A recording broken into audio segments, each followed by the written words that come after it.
I'm Logan Crawford, and right now on Spotlight, we are talking about heartache. We are talking about sorrow. We are talking about pain in your soul that makes it difficult to fall asleep at night and impossible to get out of bed in the morning. We are talking about grief. And if you've ever lost a parent, a spouse, or God forbid, a child, or anyone close to you, you know what I'm talking about. It is a pain that resonates throughout your soul.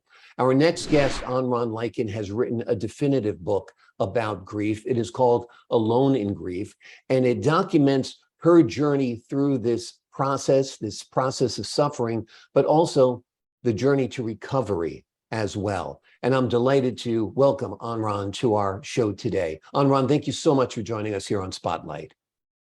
You're welcome. Thank you for the invite, Logan. My pleasure.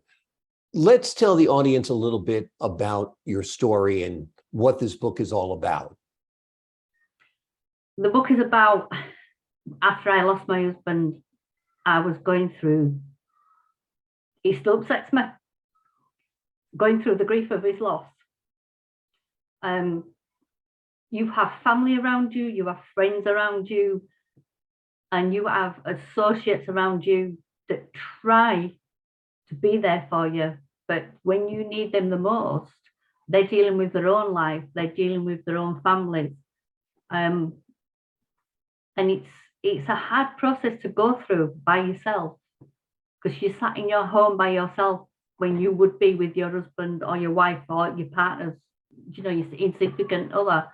And it's suddenly you've got nothing to do. You've got no one to talk to.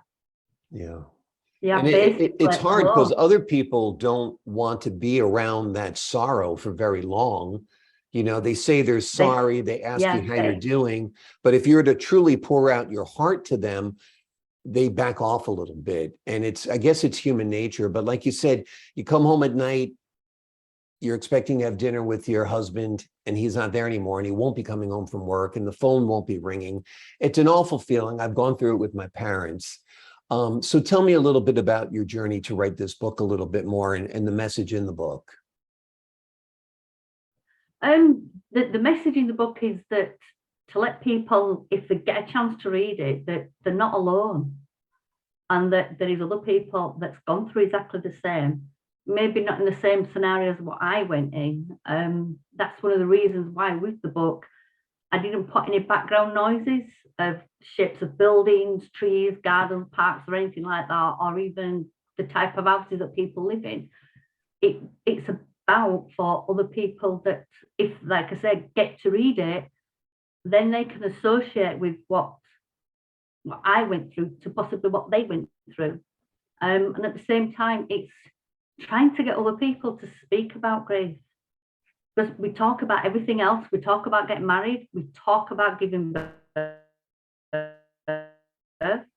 We talk about birthdays, Christmas parties, Halloween, everything. But grief, we tend to shy away from. We are learning a lot more about grief of the people that are left behind, like the wives, the husbands and partners, and possibly children as well, that suffer from a form of PTSD. And also suffer from survivor's guilt. It's hard to understand unless you've been through it. But like I said, with the book, I hope whoever reads it, they can associate with it and think that that person knows what I'm talking about. Absolutely. I think I read the book. I was very touched by it. And I think anyone who's gone through grief, and pretty much everyone has, even the loss of a dog, hurts very badly. The loss of a parent or a partner is incredible. I remember being just sad for weeks and weeks, and till this day, I'm sorry that I can't pick up the phone and call my mom. It's just part of it.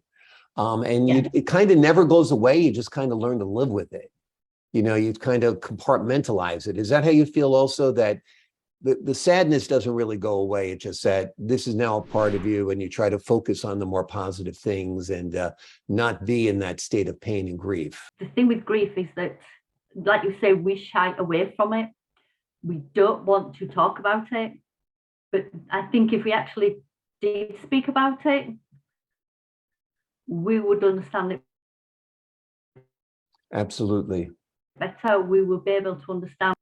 But at the same time, it's understanding that we're all going through it at some point. We've all been through it at some time in our life.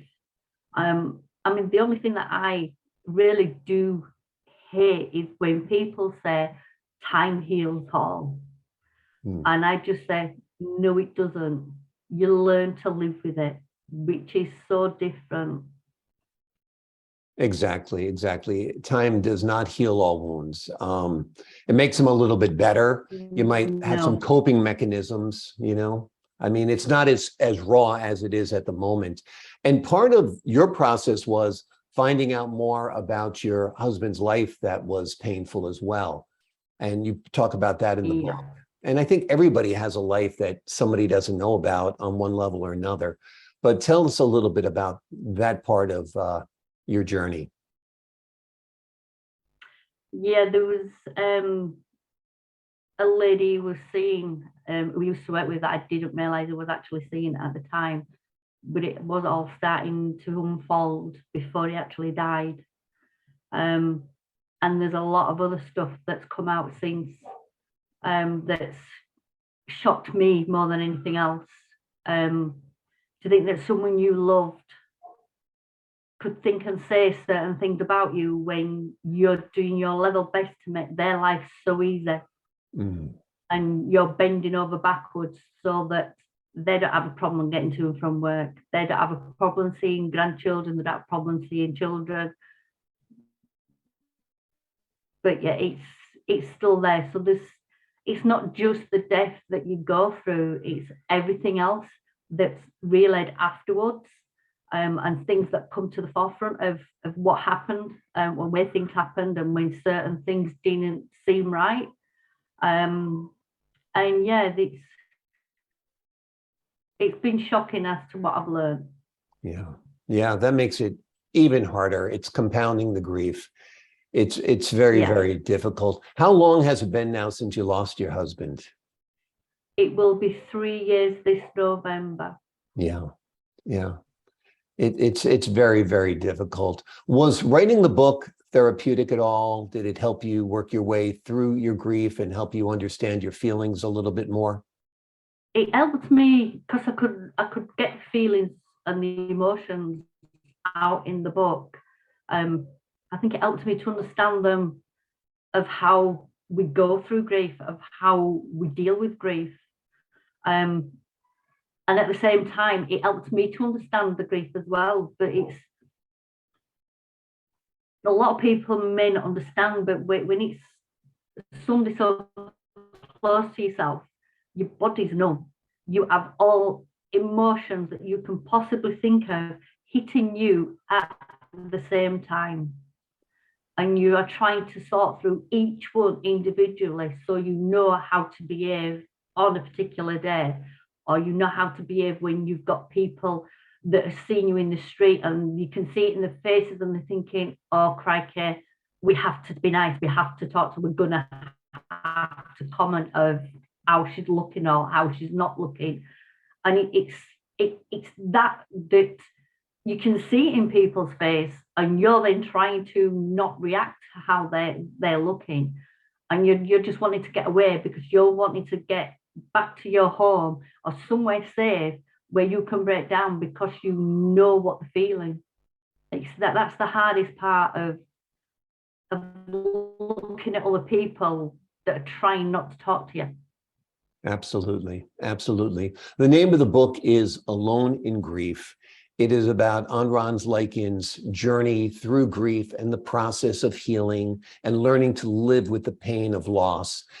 If you've ever lost anyone, whether it's a parent, a child, God forbid, or a partner, this is an essential book because you'll find commonalities there. You'll see that you're not alone in your grief, like Anran Liken felt she was. Anran, thank you so much for joining us here on Spotlight today. You're welcome, anytime. My pleasure. And to the folks at home, I'm Logan Crawford, thanking you for your time this time. Until next time on Spotlight.